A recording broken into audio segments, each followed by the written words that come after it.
Hello, this is Scott Jentz. Welcome to Sandbox Stories.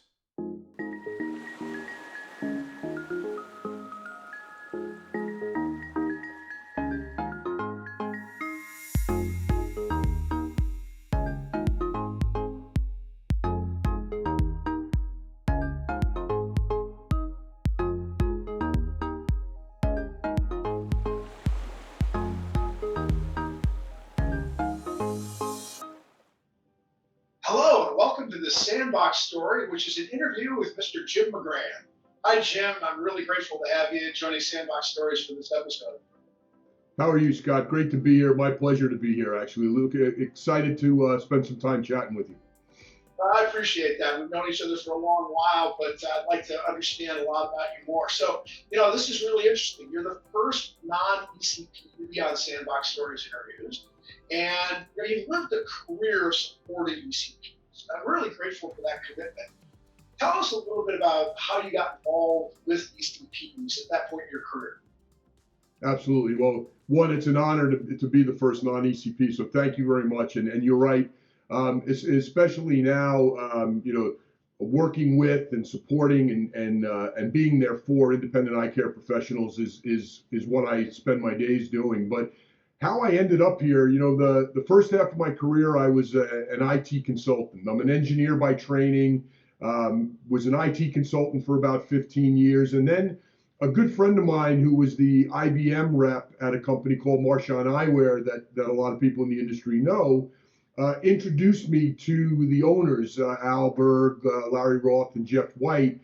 They were searching for their first chief information officer, CIO, back in 1999. And he asked me to come in and do a presentation for them on the role of a CIO. And so I did that, and we had a great discussion. And at the end of it, Jeff White, who was the acting CIO, he said, "Okay, well, what are you doing on Monday?" And I said, "Well, I have my project. I gotta go back to work on my project." And he said, "No, look, I'm serious. We're really interested." So it was really one of the best moves I ever made in my career, joining those guys in '99 at a point where their business was growing, they were expanding internationally, and then in 2008 we were sold to VSP. So I spent 10 years at Marchon, helping grow the business, expand internationally, grow the OfficeMate practice management business along with Ed Buffington and team there. Had a great time. And then when VSP purchased Marchon, the CEO at VSP at the time, Rob Lynch, asked if I would relocate from New York to California and run the merger of Eyefinity and OfficeMate. And at that point in time, once becoming a part of VSP, and obviously we can talk a lot about VSP and the history, but the history of VSP, right, is VSP was founded in 1955 by 9 independent optometrists in the Oakland area. So always has had a history of having independent eye care professionals at its core. So the minute I got involved at VSP, we were trained and educated on the importance and the role that the IECP plays in the community and in the business world of the optical industry. So just enjoyed it, and really, for me, the best part of it was when I took over VSP Vision Care. I went around and toured the country and met with a lot of independents at that point in time. And I always remember telling the story of one of the first guys I met, and hopefully I'm not using his name in vain but a guy named Tom Arnold. And I always remember Tom's name, a doctor based in Texas. And I remember being in his practice, and he had this wonderful medical experience for the patient where they came in and they really felt as though they were getting a great eye health exam that not only focused on their eye health, but their overall health and wellness. And then you watched the flow, and it just seamlessly moved it into a really beautiful retail experience. And for me, the light bulb went off and said, that's where we need to go. That's where we need to go as an industry, because the average consumer, the average patient, wants to go to their local doctor, wants to go to their independent eye care professional, has that great relationship. And when I saw a practice like Tom's, or a practice like Lori Lippy in Salem, Ohio, who I've worked with Lori for a long time, you just saw that they had figured out, how do I feel like I've gotten this great medical experience, but then at the same time have a wonderful retail experience for buying my materials. And it got me hooked, and it made me realize that some of these businesses, while we are not the people, the businesses, whether it's VSP or Healthy Eyes Advantage, where I am now, we're not the ones that are treating patients and helping them see and all of that. But we can play a role in that, and we can assist and we can support. And it's an industry, again, I fell in love with over 20 years ago, and that time at VSP and this time now working with IECPs has just strengthened that for me. It's really fun, right? From an engineer who's an IT guy to referring to the eye care industry as we. That's really a story of so many people in the industry, and it's just really fun to hear your path on that journey. So talk a little bit about this new gig. You're with Healthy Eyes Advantage. What are you doing today? Right. So Healthy Eyes Advantage is made up of, there were the four largest buying groups in the optical industry 3 years ago were Block Buying Group, HMI, Vision West, and C&E. So Block in Florida, HMI in Mississippi, and then Vision West and C&E out in California. A private equity firm, Nordic Partners, back in November of 2017, purchased all four at the same time. And we've been, over the last few years, what we've been doing is merging the four entities. We provide group purchasing services for 10,000 independent eye care professionals, primarily ODs, but also dispensing ophthalmologists and opticians as well. And our goal is, and what we're working towards, is really creating the next generation marketplace for independent eye care professionals. So you have the buying groups, which I mentioned, which were the founding companies of Healthy Eyes Advantage. You've then had the alliance groups that came into being, like the Vision Sources of the world. And now we're looking to really be that next step to become the trusted advisor, more than just offering, and we're going to continue to offer the purchasing power and the purchasing solutions for the practices, but also start to help with things like technology integration and consulting. We've just recently signed an agreement and are working closely with the Williams Group, obviously a well-known consulting group within the industry, to really help the practices thrive as they move forward. We all have been through a very difficult year. If we look at 2020, our main goal at that point was supporting the practices that are our members. We refer to them as members of the Healthy Eyes Advantage buying group, but supporting them however we can, from expanding financial terms, whatever help they needed in order to survive that period. And like you and I were talking before we went online, right? March and April, the drop in business was, you'd never seen that before in the history of the industry. Then trying to figure out, how do we see patients in this COVID world, and what's the workflow in the practice? All of these things, we all, whether it was our business or the business of the doctor, we all needed trusted advisors to help. So we've been very focused with ourselves, and we have Dr. Justin Manning is the OD, who's our head of professional strategies. Great doctor, practiced in Colorado Springs, Colorado. It's been a real blessing having Justin on the team. He understands. He grew up, basically, there was no choice for him. He was going to be an optometrist. His dad was an optometrist, so he grew up in an optometry practice. So he's seen it all, and he's been really helpful in us setting the strategies for not only what we can do and support and help on the cost of goods, which is an important part of running a practice, but also now expanding into continuing education and consulting to really help the practices thrive. And I'm sure we'll talk during our time. There's so much opportunity out there, right? There's opportunity to grow these practices, to grow our industry as a whole. And we want to play a role in helping support independent eye care professionals take advantage of that opportunity moving forward. That's a super interesting model. And let's come back to it. I want to go way back in life. Okay. You said you're an oldest child. And it seems to me that that's a really common trait for people who become leaders. In fact, I'm a real big believer in the book called Birth Order, which says that. What did you learn from your parents growing up and being the oldest of all those kids? Sure. No, it's great. Yeah, it's an amazing experience. I saw your interview with Dr. Wynn, who's I'm a big fan. You know, she has, like you said in there, a great social media presence, and I wasn't surprised to find out that she also is the oldest of seven. So for me, you know, being the oldest of seven, right, you get forced into almost very early in your life a leadership role, because once you get past, as I have a friend who jokes, you know, when you have one kid, you know, you can play 2-on-1. Then when you have the second one, you can play man to man. But then once you get to the third, you're in a zone. So once my parents got to 4, 5, or 6, you know, the 2 or 3 oldest, we were kind of on our own and had to figure out how to manage. But it really was it was fun growing up in a large family. I said I do think, and my wife and I, we have 2 kids, and I think also some people who come from large families end up having large families themselves. For me, it was like, it's, you know, you want to be able to stay focused on the kids and help them, and in the world today, I think they need that. So we limited ourselves to the 2, but definitely learned. My dad, my dad worked from the time I was 4 years old. My dad worked 7 days a week. Funny story with him was he was actually in the seminary.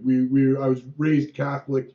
He was going to be a Catholic priest, but obviously took a different direction and ended up having 7 children with my mother. So I guess he had some other ideas in his head. So and I'm happy that he made that choice. Otherwise, we wouldn't be having the conversation.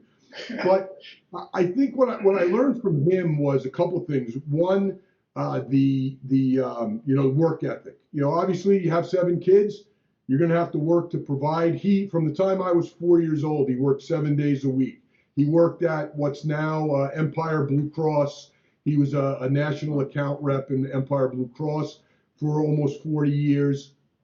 And on the weekends, he worked in the school district where we all went to school. All 7 of us went as a watchman, and he worked in the security office. So the way we would see him on the weekends would be he'd be down at the school, and this is what we just got used to. You know, he'd be at the school working, but then we had access to the gym, and and he'd let us bring our friends, and so it was definitely different having a father that worked 7 days a week. But it wasn't like he was absent. I saw him. I sat with him there at times where he helped me with homework, and so it was different. But I absolutely learned a ton, and it was also interesting to me. I didn't think I was learning it then, but I did see it over my career.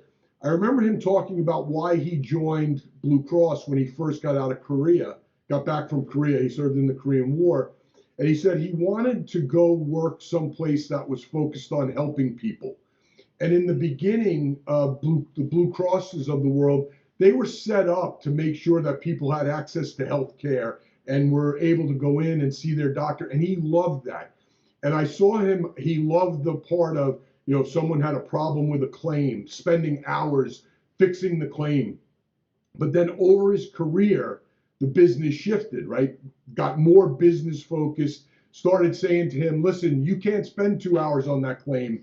Hand that off to person over here. You need to keep moving the business forward and doing other things. And I saw him not as happy as, say, earlier in his career. So for me, it stuck with me on things like how important corporate culture is, and how corporations treat their customers, how they treat their employees, and the importance of that. And just fast forwarding, if I think about VSP, I remember when I first got to VSP, I would hear doctors talk about the early days of VSP, right, when it was probably the California Vision Service Plan, and the doctors really felt as though they were a part of something, right? They were really funding the working capital of the company, but they felt a part of it where, well, okay, we help fund it, but then patients come into my office, and it's a partnership. And they tell stories about, and then at the end of the year, as long as the financials were met, they'd have a big dinner, and everyone would get their working capital money back, so they get a check, and there'd be a big celebration. And I think in certain businesses, we got away from that feeling of a community. And one of the things our desire with Healthy Eyes Advantage is to get back to that point where the independent eye care professionals feel a part of something, that they're part of the HEA community, that it's something they want to belong to and have an influence on. And that's our goal. We still have work to do, right? We're still getting our integration finalized. But for me, if we are able to achieve that, that would be outstanding, because I do feel it's something that's been missing of late, of, that feeling of community and I belong to something. For the ODs, I know for sure it's belonging to the profession and belonging to being that brother and sisterhood of optometry, and I know how important that is. But I want to take that even beyond that and feel that community with HEA, similar to the stories I heard of the early days of VSP. And that does go back to what some of the things I learned from my dad. Optometry has had optometric organizations, from the AOA to state affiliates to local societies. But as the practice has changed from how we get our paycheck, some of us independent practices, some of us not, it's changed the dynamic in those locations. And that means that sometimes they get that community elsewhere. And I think you're right to create another place where a sense of community is something that can be obtained. And it's not that different than your dad learned along the way. Even the practice itself is almost a little community. Mm-hmm. Yes, I agree. Yeah, the like you said, the local, and we're not in any way, we're not in any way, and I hope it doesn't get taken that way, not in any way looking to replace local societies, state associations, the AOA.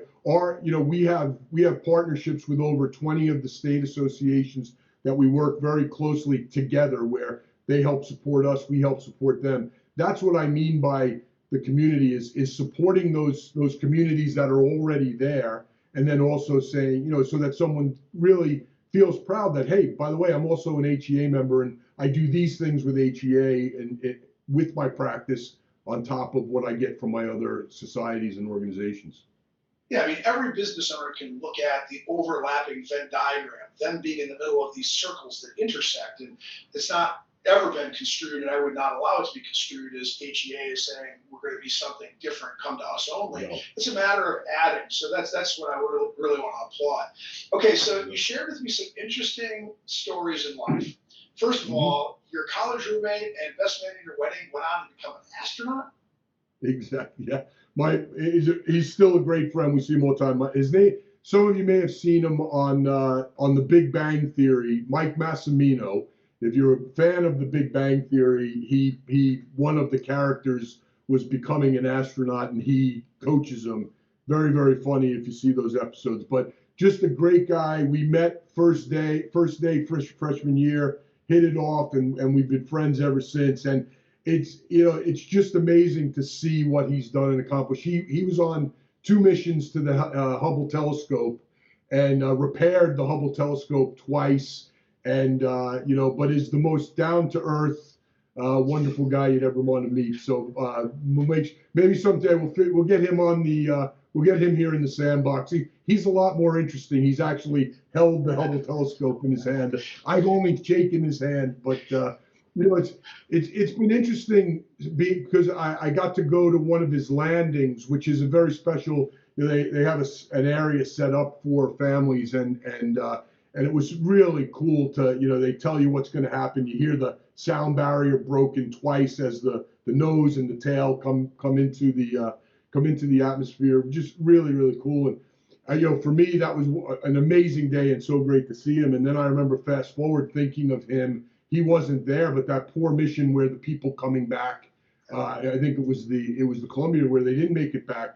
I was always thinking those families that were sitting in the seat that I was that day, and the sacrifice that these astronauts and other people, servicemen and women and law enforcement, the risks that they take every day to make our world a better place. You can't. I can't thank them enough. And being Mass's friend is it makes me very, very proud. He's an amazing guy, and what he's done is really, really exciting. I don't think there's a better compliment than he's a down-to-earth astronaut. Absolutely. All right, so tell us about the adoption of your son.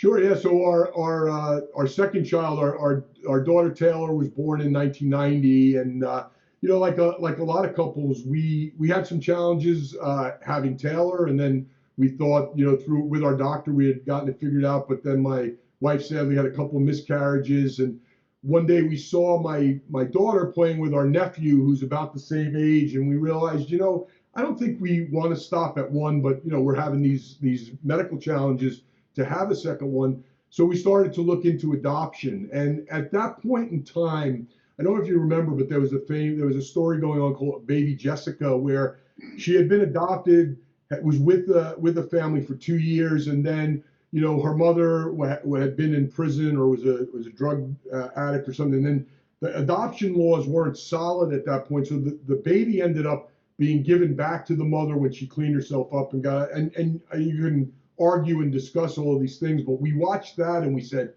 we want to make sure we protect ourselves from that type of loss again, because we were watching the adoptive parents and just be devastated. So we started to look into all kinds of programs, and we ended up doing an international adoption in the country of Colombia. Our son was born just south of Cali, Colombia. Our daughter was 6 years old, and the way the process worked was we had to spend a month in Colombia. But the first day we were there, we went to the orphanage, and Trevor was given to us, and he went back to the hotel with us. But then the legal process, we had to spend a month. And at that point, I worked for IBM. I couldn't thank them enough. They were so supportive. They allowed me to work remotely from down there before remote working like it is now became is what we do. But back then it wasn't as common. And it's been an amazing experience. A couple of things. We remember walking into that orphanage, and we Trevor was given to us, and then you start looking around at all these other kids, and said, well, I remember us getting back to the hotel. How do we take 10 more of these kids? Because right. You could tell you had the young ones, but then the ones that were starting to get older, and they were taking care of the little kids, but they were placing out, and it's just so sad that every child deserves a permanent home. And Trevor's been just a real blessing in our life, and we've seen him go through challenges and getting dealing with things. You don't think of it when you're born and you have your parents. And I remember being the oldest of seven, as we talked about, saying, I wish I was adopted by my friend down the street who's an only child and he has all these toys and everything. But when you take it seriously, you look at these kids that are adopted, like even Trev came into a loving home. His sister loved him, his parents loved him, but dealing with that abandonment, right? At some point coming to the realization that the person that should love you more than anything in the world was willing to give you up. And how could that be? And so he went through a lot in his life, and we were there for him, and we worked with great professionals. And he was a tremendous soccer player, clearly adopted, because he didn't get that from me. I played football, basketball, and baseball, but I coached his soccer. But by the time he got to second grade, I had my skill level was gone. I realized I was coaching them completely incorrectly. But he went on to do some really great things. He got to play in Argentina and Greece, and now he's a certified professional trainer. He lives in Chicago. He does the personal training, and he also drives for Amazon, and is just a great guy and an amazing part of our life. But it's a wonderful experience, and there's so many kids out there. Anybody watching this that's thinking about it or is at a point in their life, there are so many kids in need of a permanent home. And if you have a place in your home and your heart, definitely look into it, because it's an amazing thing. Yeah, there's so much wonderful adoption in my family and some of my close friends, and I give you and your wife credit for expanding your family that way and taking care of at least one of those kids. It's just a wonderful story. You said that you were at a point a member of the Wall Street Journal CEO Council. What was that? That was amazing. So it's a great group. There's about 150 CEOs that are part of this CEO council. And I think if I remember back, the statistics are that group of people, when they were in the room at the there was a conference every year in November that I got to attend a couple of times. I think they were responsible for $5 trillion in revenue, over 5 million employees, just some amazing number from all different, and from all different industries, right? Healthcare, distribution, fashion, technology. And basically the Wall Street Journal would put on this great event, amazing speakers. They always had it in DC, so you got to hear a lot of speakers from DC, from, you know, depending, it doesn't matter really what your political likes and dislikes are, you were hearing from both sides of the aisle, right? I remember the one conference, you know, we were hearing from Paul Ryan, who was a Speaker of the House. We were hearing from, you know, other Democratic leaders, and it was, you know, it was just that experience was great. And then we would go into breakout groups, and we'd be assigned different topics about regulations and regulations with China and what happens there. And based on our industries, we'd get put together. And that I always found so interesting, being able to listen to other CEOs and how they were tackling problems. So I did, when I took over, Rob was on, I succeeded Rob as the CEO at VSP in 2015. So Rob went in 13 and 14, and then I went in 15 and 16, and really just a really fun group to be a part of, and really interesting. A funny story. So I was thinking that when I was at, you had Paul Ryan, and then you had Elizabeth Warren, and this is speak later. And this isn't, I'm not trying to make a political statement here, but Elizabeth Warren was up there, and, you know, part of it was I'm sitting there thinking, like, does she remember who the audience is that she's speaking to? Because she probably speaks every day, right? So she gives a speech, but she was doing her Elizabeth Warren like she was railing on, you know, corporate America and business, and, you know, and I'm looking around, and there's all these CEOs just basically saying, you know, we need to get rid of you guys, and we need to fix all this. And I think at one point I was kind of shaking my head like, what's going on? And from the stage, I hear her say, "Oh, you can keep shaking your head." And I'm like, "Uh-oh." And I'm thinking, "Oh my gosh, hopefully this isn't being filmed," because I have this huge Irish head, so it's probably easy to see. But it was just like, I remember that, and again, this is not a political statement. It's more like I was thinking, how are you saying this to this group of people? And again, what my beliefs are about, I believe government and business need to come together and work to solve the problems. Government alone isn't going to do it, and business alone is definitely not going to do it. We need to work together. So I think as I was listening to her, it was my perspective of, we got to get this fixed, but she called me out. So I always tell a story. Hey, I got yelled at by someone who was running for president. So, you know, there you go.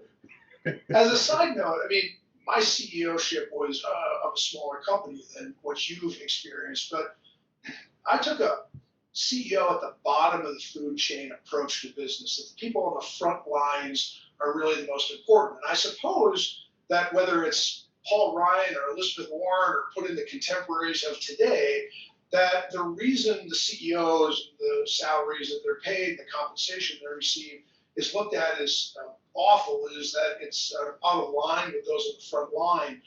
Take all the risky political commentary out. Right. How did you feel about driving the people at the front line when you were CEO? Yeah, it's great. It's a great question. Another, you know, for me, another big learning. This was when I was working for Anderson Consulting, which is now Accenture, during my IT consulting days. We were doing a project at AT&T, and we were in a division there where the guy who was the president, I remember being in his office, and he had the org chart of his division there, but it was upside down, and he was on the bottom, and then like the customer service reps were at the top, and that stuck with me forever. And I talked about that, whether it was when I was leading Eyefinity OfficeMate or I was running VSP or even now with HEA, I am 100% a believer in the fact that as the CEO, yes, you need to set the strategy and set direction and help with corporate culture and be decisive and enabling and adaptable and all the things that are important to be a good CEO. But if you don't have the front line, the troops with you and believing in you, it's a really, really important thing. Another learning, and Steve Baker, right? Steve used to run Eyefinity. Steve and I worked together very closely even before I got there, and then obviously as we were merging the businesses. And this was a big trip. When I transitioned from Marchon to move out to Sacramento to VSP, Marchon, as you know, was a very entrepreneurial company. Al Berg was the CEO. Al made the decisions, right? It was a spoken hub model. Even if you were out here, you better come in and ask Al. If you make a decision out here and it goes horribly wrong, he's going to take you out. And it was a very command and control style that worked for them and obviously worked for them to grow the business the way they did, but a completely different mentality than VSP. I went out there, and I remember I was first addressing the Eyefinity OfficeMate team, which was now my team, right? And someone asked me a question about like how their role fits into what we're doing, and I'm sort of looking. And I remember Baker popping up and say, "Here, Jim, this is what they want to know is we have the strategy, but they want to understand what their role in driving that strategy is." And again, having spent 10 years in the spoken hub command and control model, I had to change my thinking of, God, that's brilliant. That's if you have, and I always think of there's that famous picture of John F. Kennedy visiting the Space Center, the Kennedy Space Center, and he's talking to the janitor, and he asked the janitor what he does here, and the janitor said, "I'm here to put a man on the moon." And to me, that's the most important in that model of the flipped over org chart. If that person on that front line that's dealing with the customer, or even that janitor that's keeping the office clean so that you have a productive work environment, if they understand every day why they're walking through the door or why they're a part of the company, there's nothing like it. There's not. So, I always thank Steve for, enlightening me there, that John F. Kennedy quote, and really the culture there during that time at VSP was make sure that the employees understand that here's our vision, here's our strategy, and here's the role I play in it. If you're in a manufacturing company, if your job is to move this from here to there, as long as you understand the reason I'm moving this from here to there is because we're trying to achieve this. I mean, that's the greatest, the greatest gift you can give your employees and the greatest gift you can give your shareholders if the company's all firing on those same cylinders. And there's so much applicability to the eye care practice and the way our audience should think about how they run their business. And you and I both had the opportunity to be availed to the business insights of General Stan McChrystal. And as a reference, anybody that wants to check out a book called Team of Teams, it speaks to this so well. One other thing before we get back to the industry, you keep playing cards with your high school friends. How important is that? It's amazing. I guess this is another thing. I go back to my dad, and my friends say this all the time. They remember my dad saying that, because he loved this group of friends, right? He always said, "You're so lucky that you have these friends," because, and he would, every once in a while, he wouldn't always give it to me, but so they're lucky to have you, but you're lucky that these are your friends because they're good guys and they're solid citizens. And, so this group, these guys that get together once a week, we've been friends since 5th or 6th grade. And, obviously when I was living in California, we didn't see them as much, but since we came back to New York in 2017, we, on a monthly basis, this group gets together and we play cards, and, it pretty much takes us all the way back to high school. And, obviously we, are making fun of each other and giving each other a hard time, but it's a closeness that, is really, and again, my one friend always brings it up. He said, your dad always talked about how important your friends are, and it really has. And we sadly lost one of the guys in November of 18. One of the group sadly passed away from a heart attack, way too young at 56. Just another amazing guy who was a huge part. Actually, he was the guy in my story earlier about introducing me to Marchon. He was the guy who introduced me to Marchon, Mike Cleary, and we lost Mike. And I think that even brought the group closer together. So we really have been pretty religious about not missing our monthly meetings, making sure we're seeing each other. But yeah, no, thanks for bringing that up. It's a tremendous group. I mean, I take a lot of abuse at times there, but it's all worth it. It's all worth it. It's so funny with those high school or college friends how quickly you just revert back, that nobody thinks about themselves in their body and mind today. And for all of our men and women friends who listen to this, you should take real grandness out of those relationships. Back to the market. So your background as the leader of VSP gives you really unique insights on the impact of managed vision care on optometry. Can you pontificate today away from that business, what that looks like, their impact looks like, all managed vision care plans over the next 5 years? Sure. Yeah, I think it's interesting. Whenever I've gotten the opportunity to talk about the industry or get asked questions, there's one statistic I always open with, and I think Jobson's the one who tracks this, but 75% of all eye exams delivered in the United States have some form of managed vision care associated with it. So that's a really important number that it's hard to, and I know as a practitioner, and this isn't only in vision, right? Dentists or primary care doctors, they would all love to see insurance companies go away. I get it. We all get it. When you get those explanation of benefits of what the dentist wanted to charge and what the insurance company paid, it's like, okay, I get it. And I think in eye care, it's even been tougher. When you understand and having seen the schooling that you go through to become an optometrist, those 4 years, and how much you learn about giving and delivering a comprehensive eye exam, and to have it then, I get it from the doctor's perspective, marginalized down to, $40, $50, $60. It's sort of, I've definitely gotten hit, and you may have been in the room or had people, when you get hit with, Jim, I spend more to get my hair cut than you're paying me. And I understand it. The challenge on that side of it is, and I used to say this when I was speaking of VSP, I'd say, as a VSP, I'd say, I'd love to pay you $200 for an eye exam. And you would always go, yeah, that's great, let's do it. And then I said, do you know how many VSP patients you would see? 0, because you wouldn't be able to sell a plan to a company that was paying doctors $200. They just look at those things. So I believe the important thing is we're not going to see vision care and vision care companies go away in the next, and let's stay in the 5-year time frame, right?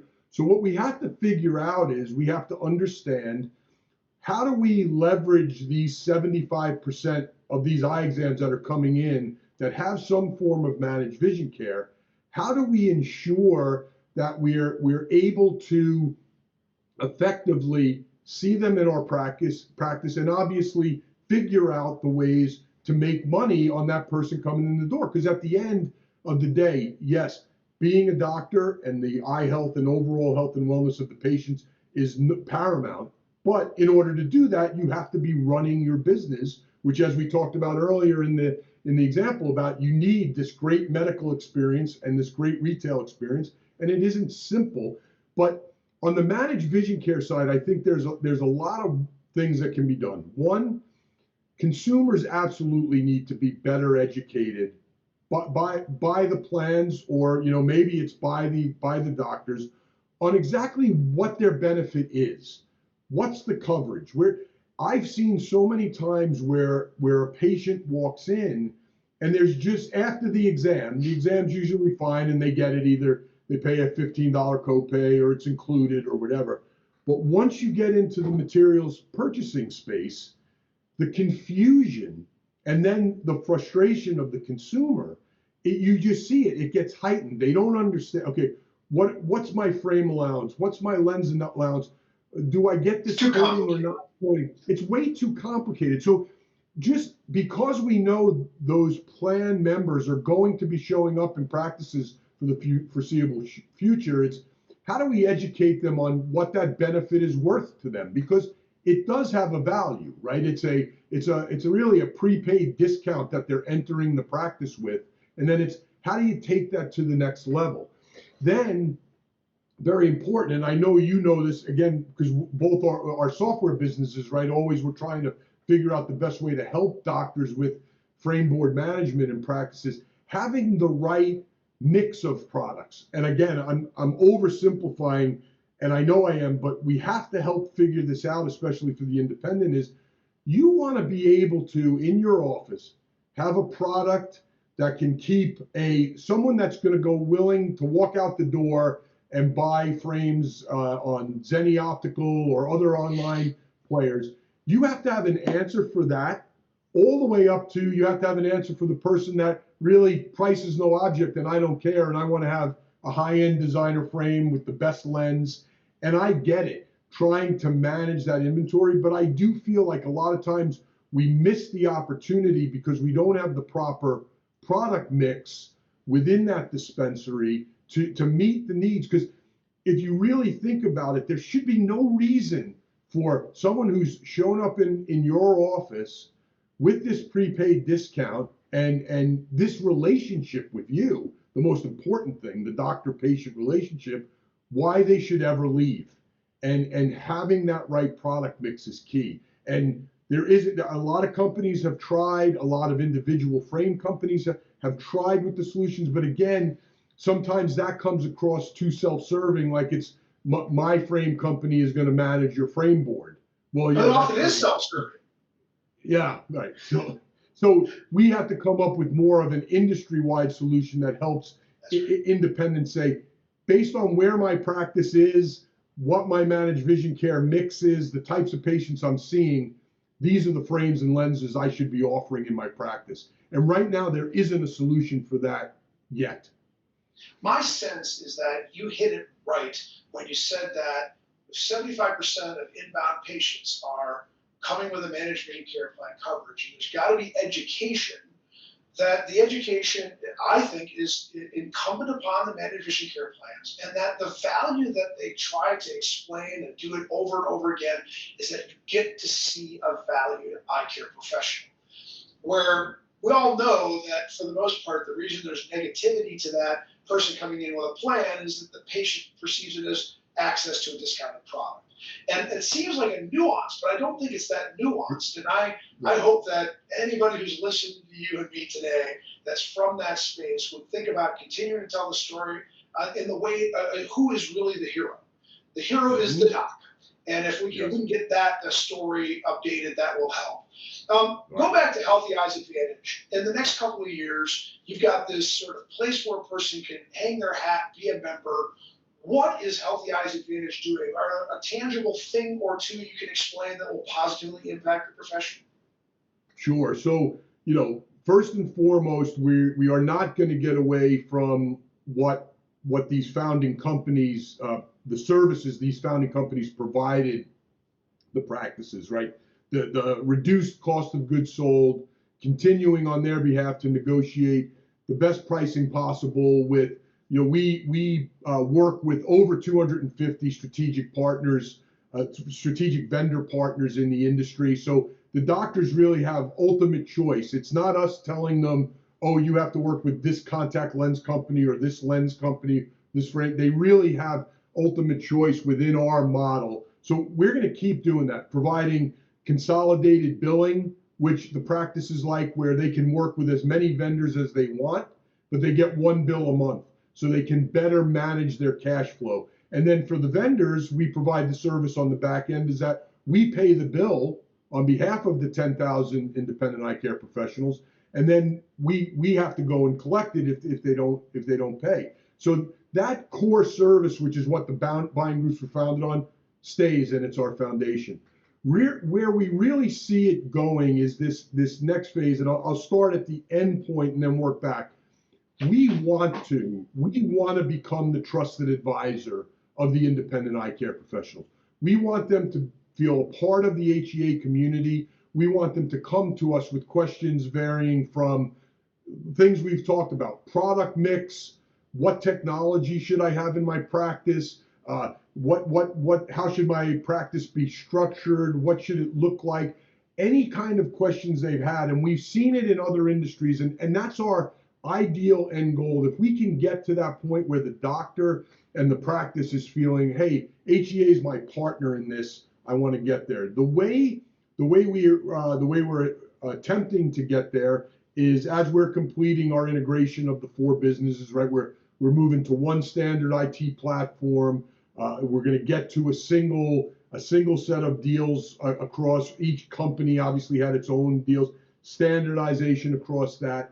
But then we're going to move into, with the help of the Williams Group, something we're calling the Practice Advantage, which is a very cost-effective management consulting program for HEA practices. So we're not talking about spending thousands and thousands of dollars up front. It's a manageable monthly fee where you're getting access to the consultants of the Williams Group, the consultants that we'll have internally at HEA and under Dr. Manning's purview.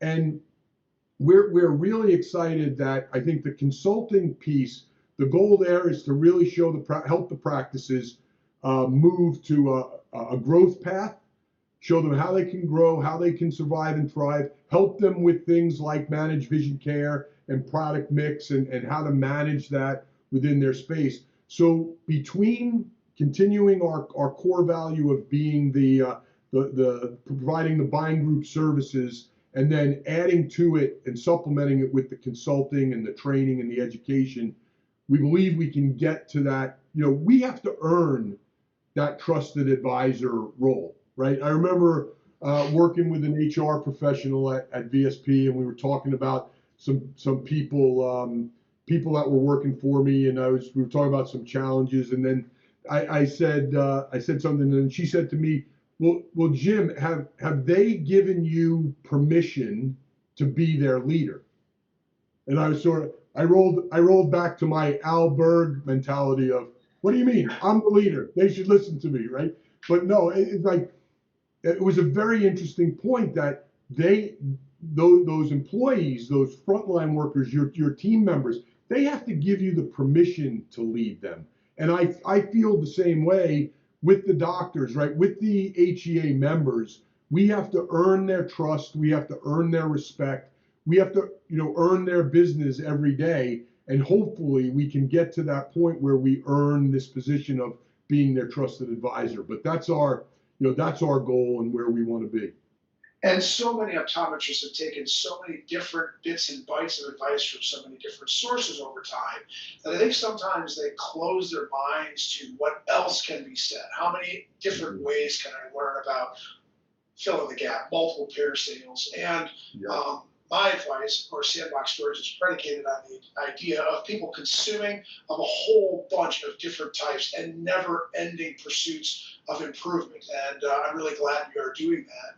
So as we wrap up, let's say we had a 1-minute video shoot, and you were going to say, this is the main threat to optometry and what optometrists should think about doing about it. What would be that 1-minute PSA you would publish for optometrists? Yeah, I think, we touched on it a little bit. So to me, the one threat is this lack of education of the consumer in general, of the role that an optometrist plays in the healthcare continuum, right? How critical a role they play. And just a quick example, I learned this from Dr. Manning during this pandemic time as we were talking about ODs of the future and where they need to be. But in 2017, the stat is over 400,000, I think 401,000 cases of diabetes were diagnosed by ODs. The first time a person learned that they had diabetes was when they were sitting in their optometrist chair. That's mind-blowing to me. 400,000 people were walking around like a ticking time bomb with this disease that's devastating the country. And thank goodness for that doctor to show them and then hopefully get them on that path.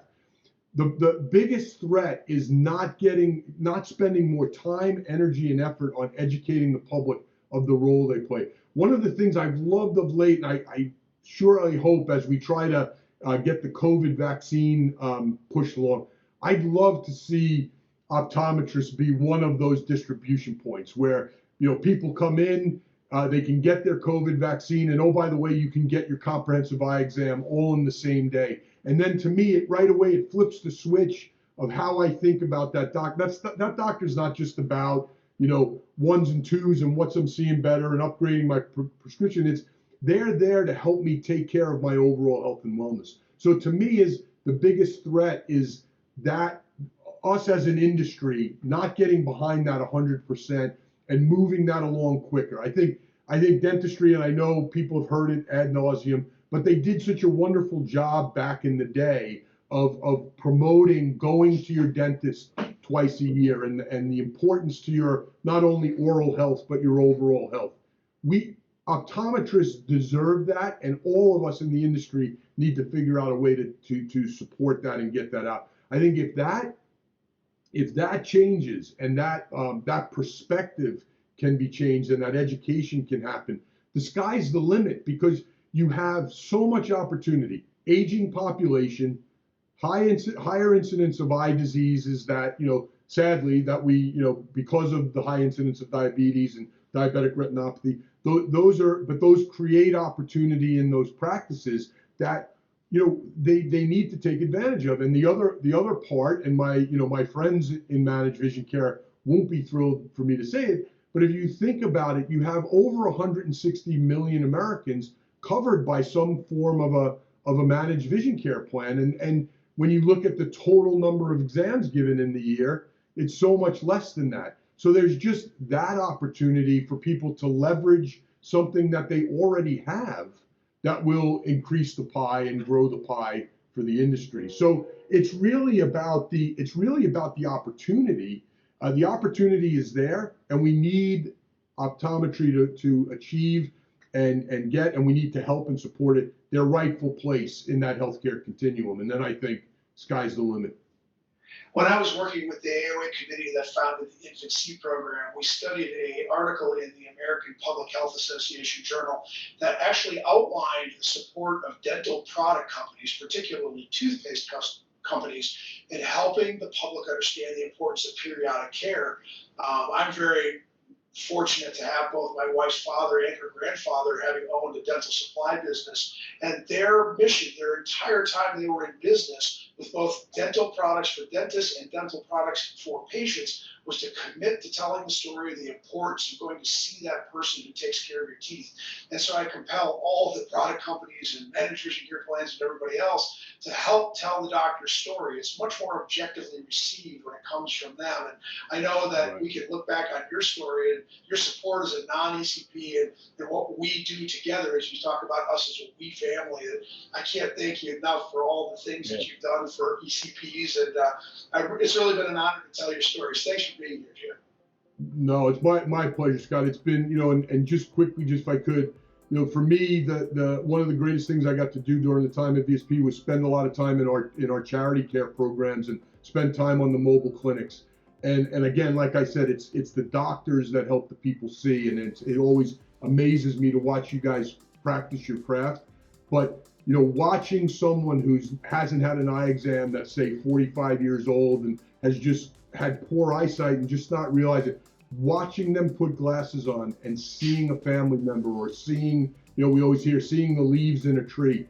There's nothing more moving than that, and it will keep me focused on this as long as I can, and I'm honored that I'm allowed to be a part of it. So thank you for giving me the time to speak with you today. It was great to catch up, and I love being a part of this industry. It's a great pleasure. And you guys can find Jim at the Healthy Eyes Advantage website. For the audience, as always, thanks for your attention. And until our next Sandbox story, be great at all you do.